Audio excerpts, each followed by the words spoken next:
अस्सलामुअलैकुम जी। इस वक्त तकरीबन रात के 10:30 वजे ने ते मैं बर्ड जूम तुहानूं दिखाना वा। अगर जाली तो अंदर मैं तुहानूं दिखा सकां मेरा कैमरा बिल्कुल इस टाइम फुल अंधेरा है, किसी किस्म का जीरो का बल्ब भी नहीं चल रहा तो पिन साइलेंट है। मैं माइक इस वक्त अपने बर्ड जूम के बाहर लगाया है तो तुहानूं किसी किस्म की बर्ड्स की आवाज़ नहीं आ रही होएगी। ठीक है जी। अच्छा जी, मेरी रूटीन की है बर्ड्स ਨੂੰ ਸੁਆਉਣ ਦੀ। मैं ਤੁਹਾਡੇ ਨਾਲ इंशाल्लाह सुबह डिस्कशन करांगा। वीडियो मैं बनावांगा ਉਹਦੇ ਉੱਤੇ कि बर्ड्स की नींद कितनी ज़रूरी है। ठीक है जी।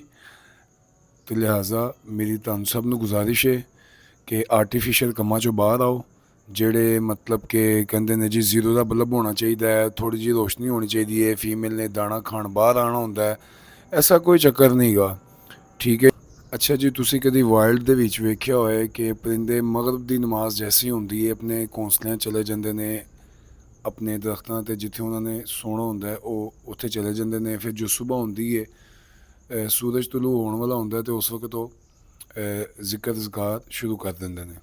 ਅੱਛਾ ਜੀ, ਤੇ ਮੈਂ ਇਸ ਚੀਜ਼ ਸਮਝਣਾ ਵਾਂ ਅਸੀਂ ਇਹਨਾਂ ਨੂੰ ਰੱਖਿਆ ਪਿੰਜਰਿਆਂ ਦੇ ਵਿੱਚ ਤੇ जैसे ही मगरिब ਹੁੰਦੀ है उस टाइम बिल्कुल अंधेरा होंदा है मेरे बर्ड जूम के अंदर।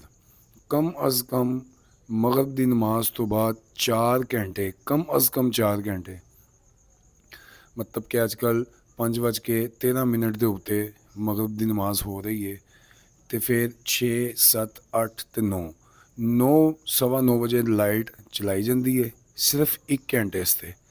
1 घंटे के इन्हों दाना डालिया जाता है, उसदे बाद पानी चेंज किया जाता है तो बॉक्सिस चैक होंगे ने।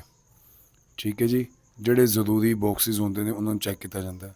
1 घंटे वास्ते लाइट जलाई जाती है, उसदे बाद लाइट बंद कर दी जाती है। इस वक्त 10:30 हो रहे हैं तो बर्ड्स माशाल्लाह मैं कोशिश करना वा कि असल ना मैं जिस वक्त बर्ड जूम लॉक कर देना वा ना उसदे बाद फिर खोलता नहीं, तो मैं ट्राई करना वा कि मैं अंदर जाके तुहानूं कुछ बर्ड्स दिखा सकां कि माशाल्लाह बर्ड्स सो चुके हैं तो बर्ड्स वास्ते नींद कितनी ज़रूरी है।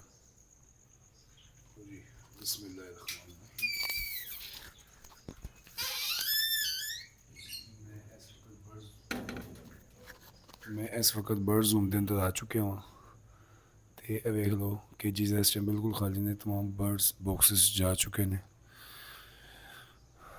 तुसी देख सकते हो किसी केज दे तुहानूं बर्ड्स नज़र नहीं आएंगे, बिल्कुल साइलेंट है। अच्छा जी, यह चीज़ देखो अज हैगी जी 6 नवंबर, यह पर्दा साइड ते है। ठीक है जी, बिल्कुल किसी किस्म की एयर टाइट नहीं किया तो बिल्कुल एयर टाइट करना भी नहीं। असी शुरू तो तुहाडे नाल एक गल कर रहे सां कि असी आर्टिफिशियल काम करना ही कोई नहीं।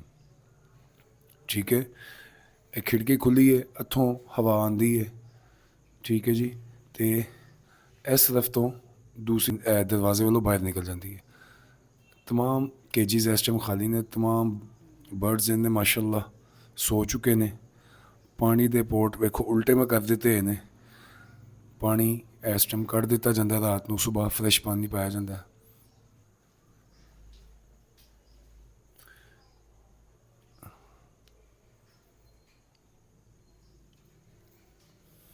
बर्ड सो चुके हैं जी। इधर एक तुहानूं मेल नज़र आएगा, फीमेल ने माशाल्लाह लेइंग की है तो मेल वो कोने ते लगा है जी। तो जनाब ये चीज़ां जिहड़ियां ने ना मेरे भाई, मेरे दोस्तों, मेरे हम वतनों, है बहुत चीज़ां ज़रूरी ने, इन्हां चीज़ां का ध्यान कराया करो।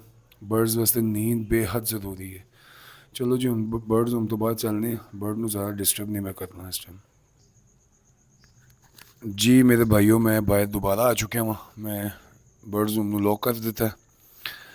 अच्छा जी, मैं तुहाडे नाल जिहड़ी आ डिस्कशन कर रहा वहाँ, मैं क्यों कर रहा वहाँ, उसकी वजह है कुछ चीज़ां गलत नज़र आंदियां ने न्यू फैंसीयर, खास तौर पर तवज्जो करो मेरे भाइयों।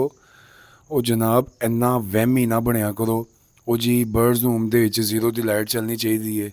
फीमेल नूं माशाल्लाह अल्लाह ताला ने ਮਾਂ ਨੂੰ ਇੰਨੀ ਤਾਕਤ ਦਿੱਤੀ ਹੁੰਦੀ ਹੈ ਕਿ ਉਹਨੂੰ ਪਤਾ ਹੁੰਦਾ ਕਿ ਅੰਡਾ ਹੈਚ ਹੋਣ ਵਾਲਾ ਹੈ, ਬੱਚਾ ਨਿਕਲਣਾ ਹੈ, ਠੀਕ ਹੈ। ਮਾਂ ਨੇ ਫੀਡ ਕਰਵਾਉਣੀ ਹੈ ਜਾਂ ਜੋ ਵੀ ਮਾਮਲਾਤ ਹੈਗੇ ਨੇ ਬੱਚੇ ਦੇ, ਉਹ ਫੀਮੇਲ ਖੁਦ ਹੀ ਕਰਦੀ ਹੈ। ਉਹਨੂੰ ਕਿਸੇ ਰੋਸ਼ਨੀ ਦੀ ਜ਼ਰੂਰਤ ਨਹੀਂ ਹੁੰਦੀ ਅਤੇ ਨਾ ਹੀ ਉਹਨੂੰ ਦਾਣਾ ਖਾਣ ਦੀ ਜ਼ਰੂਰਤ ਹੁੰਦੀ ਹੈ ਕਿ ਰਾਤ ਨੂੰ ਬਾਹਰ ਨਿਕਲੇ ਅਤੇ ਦਾਣਾ ਖਾਏ, ਠੀਕ ਹੈ। ਮੈਂ ਇਨਸ਼ਾਅੱਲਾ ਨੈਕਸਟ ਇੱਕ ਵੀਡੀਓ ਬਣਾਵਾਂਗਾ ਅਤੇ ਉਹਦੇ ਉੱਤੇ ਮੈਂ ਤੁਹਾਨੂੰ ਦੱਸਾਂਗਾ ਕਿ ਬਰਡਸ ਜ਼ਿਆਦਾਤਰ ਦਾਣਾ ਕਿਸ ਟਾਈਮ ਖਾਂਦੇ ਨੇ, ਕਿਹੜੇ ਟਾਈਮ ਦੇ ਉੱਤੇ ਉਹਨਾਂ ਨੂੰ ਦਾਣਾ ਖਾਣ ਦੀ ਜ਼ਰੂਰਤ ਪੈਂਦੀ ਹੈ। ਅੰਨ੍ਹੇਵਾਹੀ ਚੀਜ਼ਾਂ ਨਹੀਂ ਕਰਨੀਆਂ ਚਾਹੀਦੀਆਂ ਅਤੇ ਹਰ ਕਿਸੇ ਦੀ ਗੱਲ ਨਹੀਂ ਮੰਨ ਲੈਣੀ ਚਾਹੀਦੀ। ਕੁਛ ਆਪਣੀ ਪ੍ਰੈਕਟੀਕਲੀ ਕੁਛ ਆਪਣੀ ਵੀ ਅਕਲ ਨੂੰ ਇਸਤੇਮਾਲ ਕਰੋ। ਅਤੇ ਮੈਂ ਸਿਰਫ ਇੰਨੀ ਗੁਜ਼ਾਰਿਸ਼ ਕਰਨਾ ਚਾਹਾਂਗਾ ਕਿ ਜੈਸੇ ਸਾਨੂੰ ਜਾਨਦਾਰ ਨੂੰ ਨੀਂਦ ਦੀ ਜ਼ਰੂਰਤ ਹੁੰਦੀ ਹੈ, ਜਿਹੜੇ ਜਾਨਦਾਰ ਦੀ ਨੀਂਦ ਪੂਰੀ ਨਹੀਂ ਹੁੰਦੀ ਉਹ ਉਨਾ ਅੱਛਾ ਪਰਫਾਰਮੈਂਸ ਨਹੀਂ ਕਰ ਸਕਦਾ, ਠੀਕ ਹੈ। ਫਿਰ ਤੁਹਾਡੇ ਕੋਲ ਇਸ਼ੂ ਆਉਂਦਾ ਜੀ, ਉਹ ਬਰਡਸ ਹੀ ਸੁਬਾਹ ਦੇ ਟਾਈਮ 'ਤੇ ਫੁੱਲ ਕੇ ਬੈਠਾ ਰਹਿੰਦਾ, ਹਾਂਜੀ, ਉਹ ਸਹੀ ਤਰ੍ਹਾਂ ਦਾਣਾ ਨਹੀਂ ਖਾਂਦਾ।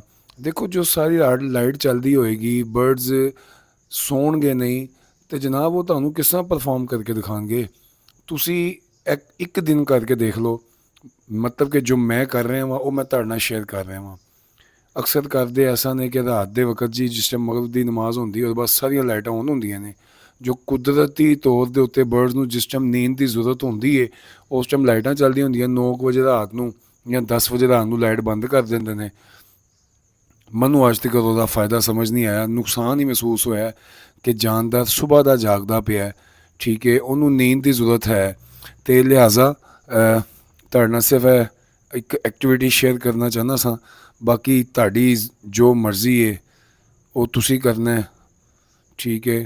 ਅਤੇ ਸਰ ਮੈਂ ਤਾਂ ਮਗਰਿਬ ਦੀ ਜੈਸੇ ਹੀ ਅਜ਼ਾਨ ਹੁੰਦੀ ਹੈ ਮੇਰੇ ਬਰਡਸ ਰੂਮ 'ਚ ਬਿਲਕੁਲ ਅੰਧੇਰਾ ਹੁੰਦਾ, 4 ਘੰਟੇ ਤੱਕ ਬਿਲਕੁਲ ਅੰਧੇਰਾ ਰਹਿੰਦਾ। 4 ਘੰਟੇ ਬਾਅਦ ਲਾਈਟ ਚਲਾਈ ਜਾਂਦੀ ਹੈ, 1 ਘੰਟੇ ਵਾਸਤੇ ਉਹਦੇ ਵਿੱਚ ਹੀ ਮੈਂ ਸਾਰਾ ਕੰਮ ਕਰਨਾ ਹੁੰਦਾ। 1 ਘੰਟੇ ਬਾਅਦ ਲਾਈਟ ਆਫ। ਹੁਣ ਸੁਬਾਹ ਜਲੇਗੀ ਲਾਈਟ ਜੋ ਕੁਦਰਤੀ ਜਲੇਗੀ, ਯਾਨੀ ਕਿ ਸੂਰਜ ਨਿਕਲੇਗਾ ਜਿਸ ਵਕਤ ਉਸ ਟਾਈਮ ਹੀ ਰੋਸ਼ਨੀ ਹੋਏਗੀ। ਹੁਣ ਲਾਈਟ ਕੱਲ੍ਹ ਰਾਤ ਨੂੰ ਹੀ ਚੱਲੇਗੀ ਤਕਰੀਬਨ 9 ਵਜੇ। ਅਤੇ ਜਨਾਬ ਇਹੀ ਐਕਟੀਵਿਟੀ ਸੀ ਜੀ ਅੱਜ ਦੀ, ਜਿਹੜੀ ਮੈਂ ਤੁਹਾਡੇ ਲੋਕਾਂ ਨਾਲ ਸ਼ੇਅਰ ਕਰਨਾ ਚਾਹੁੰਦਾ ਸਾਂ। ਕਾਫੀ ਦਿਨਾਂ ਤੋਂ ਮੈਂ ਸੋਚ ਰਿਹਾ ਸਾਂ ਕਿ ਇਸ ਹਵਾਲੇ ਨਾਲ ਵੀਡੀਓ ਬਣਾਵਾਂ ਕਿ ਰਾਤ ਨੂੰ ਲਾਈਟ ਬੰਦ ਕਰ ਦਿਆ ਕਰੋ, ਕਿਸੇ ਜ਼ੀਰੋ ਦੇ ਬਲਬ ਦੀ ਜ਼ਰੂਰਤ ਨਹੀਂ, ਕਿਸੇ ਏਅਰ ਟਾਈਟ ਦੀ ਜ਼ਰੂਰਤ ਨਹੀਂ ਹੈ। ਇਹ ਵੇਖ ਲਓ ਕਿਸੇ ਕਿਸਮ ਦਾ ਕੋਈ ਵੀ ਮੈਂ ਕਵਰ ਨਹੀਂ ਕੀਤਾ। ਅੰਦਰ ਵੀ ਮੈਂ ਤੁਹਾਨੂੰ ਵਿੰਡੋ ਦਿਖਾਈ ਹੈ, ਮੈਂ ਤੁਹਾਨੂੰ ਦਿਖਾਉਣ ਦੀ ਕੋਸ਼ਿਸ਼ ਕਰਨਾ। ਉਹ ਸਾਹਮਣੇ ਦੇਖੋ ਵਿੰਡੋ ਓਪਨ ਹੈ, ਵਿੰਡੋ ਇਸ ਵਕਤ ਓਪਨ ਹੈ। ਉਦੋਂ ਤਾਜ਼ੀ ਹਵਾ ਆਉਂਦੀ ਹੈ। ਜਿਸ ਜਗ੍ਹਾ 'ਤੇ ਮੈਂ ਖੜ੍ਹਾ ਹਾਂ ਇੱਧਰ ਦਰਵਾਜ਼ਾ ਹੈ ਜਾਲੀ ਵਾਲਾ, ਅਤੇ ਇਸ ਟਾਈਮ ਮੈਂ ਵੇਖੋ ਲੋਕ ਹੈ। ਅਤੇ ਏਅਰ ਵੈਂਟੀਲੇਸ਼ਨ ਬਹੁਤ ਜ਼ਿਆਦਾ ਜ਼ਰੂਰੀ ਹੁੰਦੀ ਹੈ ਬਰਡਸ ਵਾਸਤੇ।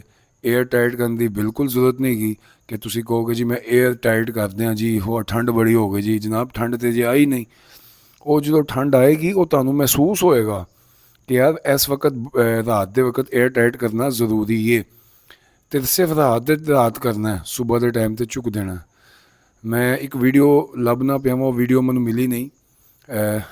ਯੂਰਪੀਅਨ ਕੰਟਰੀਜ਼ ਦੇ ਵਿੱਚ ਅਤੇ ਅਮੈਰੀਕਨ ਸਾਈਡ ਦੇ ਉੱਤੇ, ਯੂਨਾਈਟਿਡ ਸਟੇਟ ਦੇ ਵਿੱਚ ਜਦੋਂ ਬਰਡਸ ਰੱਖੇ ਜਾਂਦੇ ਨੇ ਕੋਈ ਏਅਰ ਟਾਈਟ ਨਹੀਂ ਕੀਤਾ ਜਾਂਦਾ, ਚਾਹੇ -10 ਸੈਂਟੀਗ੍ਰੇਡ ਕਿਉਂ ਨਹੀਂ ਹੋ ਜਾਂਦਾ।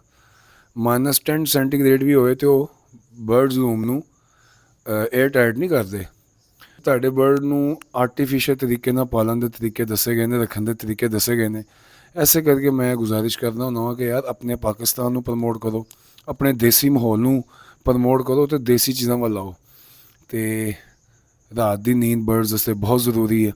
ਜਿੰਨੀ ਜ਼ਿਆਦਾ ਤੋਂ ਜ਼ਿਆਦਾ ਹੋ ਸਕੇ ਰਾਤ ਦੇ ਟਾਈਮ 'ਤੇ ਬਰਡਸ ਨੂੰ ਨੀਂਦ ਦਿਓ, ਤਾਂ ਕਿ ਜੋ ਸੁਬਾਹ ਬਰਡ ਸੁੱਤੇ ਪਏ ਉੱਠਣ ਅਤੇ ਉਸ ਟਾਈਮ ਫਰੈਸ਼ ਹੋਣ। ਜਿੰਨੀ ਅੱਛੀ ਨੀਂਦ ਲੈਣਗੇ ਓਨਾ ਅੱਛਾ ਪਰਫਾਰਮ ਕਰਕੇ ਦਿਖਾਉਣਗੇ। ਅਤੇ ਜਨਾਬ ਅੱਜ ਦੀ ਇਹ ਵੀਡੀਓ ਸੀ।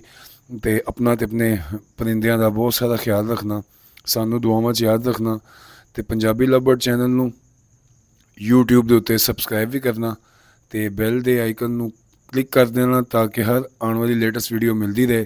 ਅਤੇ ਜਨਾਬ ਮੈਂ ਤੁਹਾਨੂੰ ਇਸਮੇ ਮੁਹੰਮਦ ਸੱਲੱਲਾਹੁ ਅਲੈਹਿ ਵਸੱਲਮ ਬਾਰ ਮੈਂ ਤੁਸੀਂ ਦੇਖ ਰਹੇ ਹੋ ਗਏ ਹੈ ਬਰਡਸ ਰੂਮ ਦੇ ਮੇਨ ਦਰਵਾਜ਼ੇ ਦੇ ਉੱਤੇ ਮੈਂ ਲਗਾਇਆ ਹੈ। ਅਤੇ ਇਹ ਜੀ ਆਕਾ ਅਲੈਹਿ ਸਲਾਮ ਸੱਲੱਲਾਹੁ ਅਲੈਹਿ ਵਸੱਲਮ ਦੇ ਸਦਕੇ ਸਭ ਕੁਛ ਹੈ। ਅਤੇ ਹਜ਼ੂਰ ਦਾ ਨਾਮ ਇਸਮੇ ਮੁਹੰਮਦ ਇੱਥੇ ਮੈਂ ਲਿਖਿਆ ਹੈ ਜੀ, ਇਹ ਲਗਾਇਆ ਕਤਾ। ਅਤੇ ਦੇਖਦੇ ਰਹਿਣਾ ਜੀ ਪੰਜਾਬੀ ਲਵ ਬਰਡ ਔਨ YouTube। ਅਸਲਾਮੁ ਅਲੈਕੁਮ ਵਰਹਿਮਤੁਲਾਹਿ ਵਬਰਕਾਤੁਹੂ।